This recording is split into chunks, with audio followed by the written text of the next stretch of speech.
Selamat pagi Bapak Ibu, Saudara-saudara kekasih dalam Tuhan. Salam sejahtera buat semua. Puji syukur kepada Tuhan, pada kesempatan pagi ini saya ingin menyampaikan satu bagian pemberitaan firman Tuhan lewat video pastoral ini. Kiranya kasih karunia Tuhan akan senantiasa melimpah untuk kita semua. Adapun nats firman Tuhan terambil dari Injil Yohanes pasal yang ke-9 ayat pertama sampai dengan ayat 4. Demikian bunyi firman Tuhan. Waktu Yesus sedang lewat, ia melihat seorang yang buta sejak lahirnya. Murid-muridnya bertanya kepadanya, "Rabi, siapakah yang berbuat dosa? Orang ini sendiri atau orang tuanya, sehingga ia dilahirkan buta?" Jawab Yesus, "Bukan dia dan bukan juga orang tuanya, tetapi karena pekerjaan-pekerjaan Allah harus dinyatakan di dalam dia. Ketika kita harus mengerjakan pekerjaan-pekerjaan dia yang mengutus aku selama masih siang, akan datang malam di mana tidak ada seorang pun dapat bekerja." Bapak Ibu, Saudara-saudara kekasih dalam Tuhan, begitu banyak orang-orang yang masih memiliki satu pandangan, satu pemahaman berkenaan dengan kalau ada orang susah, ada orang menderita, ada orang sakit, ada orang di dalam musibah, tentu itu tidak berdiri sendiri, melainkan bagian dari upah perbuatan salah dan dosanya. Bukan saja orang Yahudi memiliki satu paham dan pemandangan pada masalah seperti ini. Demikian juga murid-murid Tuhan Yesus memiliki satu pandangan seperti ini. Di dalam bagian firman Tuhan yang telah kita baca tadi, diceritakan tentang di mana ketika Tuhan Yesus bersama murid-muridnya menelusuri satu perjalanan, tiba-tiba terlihatlah oleh Yesus dan murid-muridnya seorang yang buta, malah buta sejak lahir. Lalu murid-muridnya yang punya konsep tabur tuai bertanya kepada Tuhan Yesus dengan berani, "Rabi, lihat tuh seorang yang buta. Ini kenapa? Ini apa masalahnya? Apakah dosa orang ini sendirikah yang membuat dia jadi buta sejak lahir? Atau dosa daripada orang tuanya?" Murid-murid merindukan ada satu jawaban di antara dua pendapat atau dua pandangan yang mereka pikir itu. Tetapi sungguh telah mendatangkan suatu yang mengejutkan dan mengagetkan dari segala jawaban Tuhan Yesus. Yesus di dalam ayat 3 berkata, bukan dosa orang ini dan bukan juga dosa daripada orang tuanya, sehingga anak ini buta sejak lahir. Lalu Tuhan Yesus jawab, karena ada pekerjaan-pekerjaan Tuhan yang harus dinyatakan. Mungkin murid-murid pada waktu itu, wah, kalau seperti ini adanya, di manakah keadilan?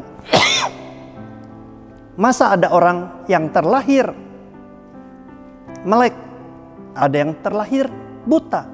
Masa ada orang di dalam dunia ini, ada yang terlahir sebagai seorang yang jenius, ada orang yang lahir sebagai seorang idiot, ada yang kaya, ada yang miskin, ada yang cakep, ada yang buruk. Wah, kalau seperti ini perbuatan Tuhan. Di mana keadilan dari Sang Pencipta? Kalau Tuhan tanya, apa sih maksud daripada menurut kalian tentang keadilan? Ya mungkin murid-muridnya bertanya, menurut manusia keadilan adalah sama rasa, sama rata, dan sama-sama. Itu namanya keadilan.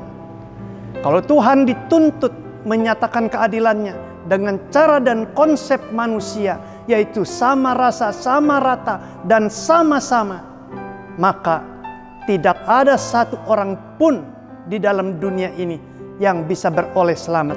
Karena upah dari dosa adalah maut, sementara manusia semua adalah orang berdosa.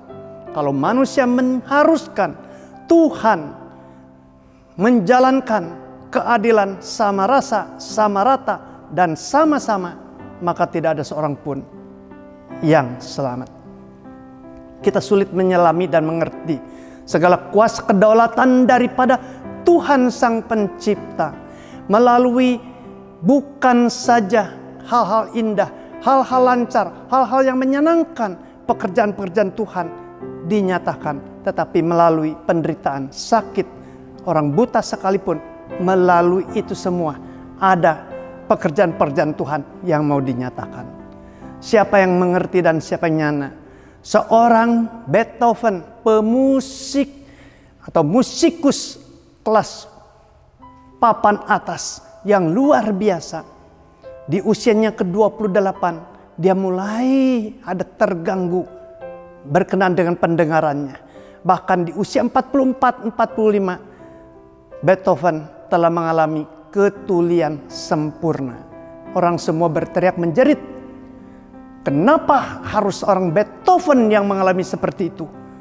Kalau saja itu terjadi pada orang masyarakat rakyat jelata, orang biasa, bukan pemusik, bukan musikus, ya mungkin kita tidak akan mengadakan suatu reaksi apa-apa. Tetapi kenapa Beethoven? Menurut kita, masa depan Beethoven dengan ketuliannya itu habis. Karyanya akan masuk ke bagian yang paling bawah, tidak akan muncul lagi. Tetapi maaf, penulis biografi dari seorang Beethoven, ketika Beethoven sudah tidak ada, menuliskan biografinya dan menyatakan justru Beethoven menjadi musikus dengan menuliskan karya-karya agung dan terkenal sempurna adanya, yaitu manakala dia sudah menjadi seorang yang mengalami ketulian sempurna. Jadi bukan dia menuliskan karya-karya agungnya dikala dia masih pendengarannya sempurna, bukan.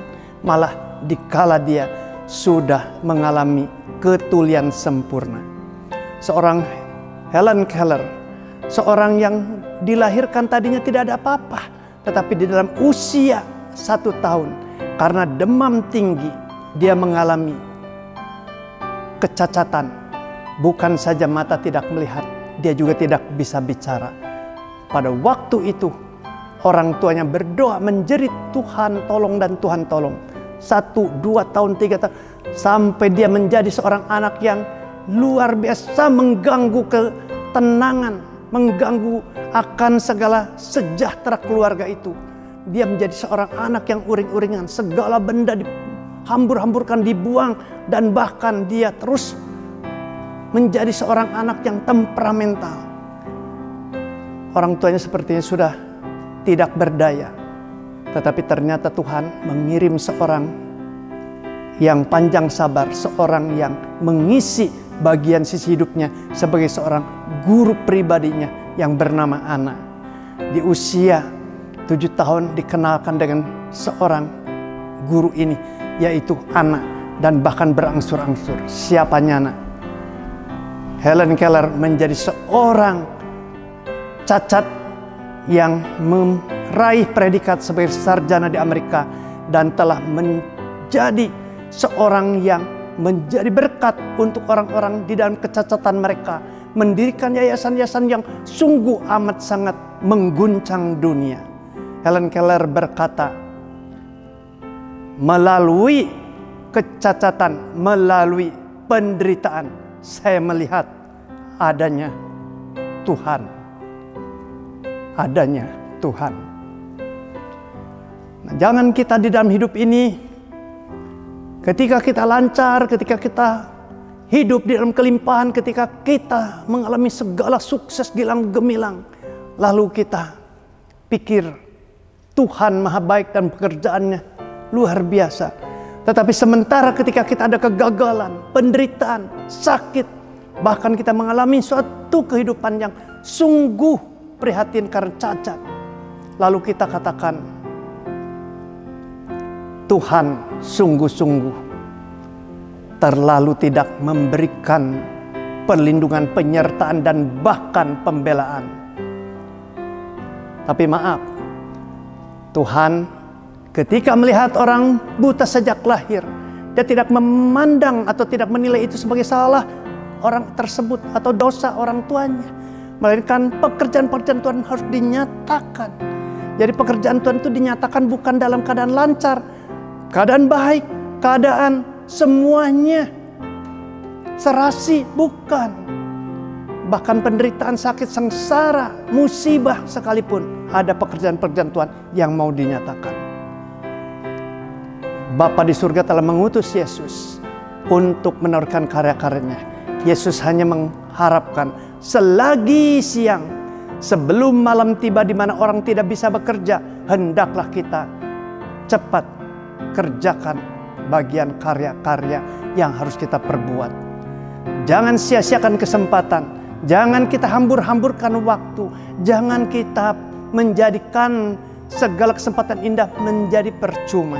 Melainkan tangkaplah semua kesempatan demi kesempatan sebagai sesuatu yang indah, yang asalnya dari Tuhan. Sekalipun itu tidak mudah dan sulit untuk kita terima. Tuhan akan memberkati Bapak, Ibu, saudara-saudara sekalian. Amin.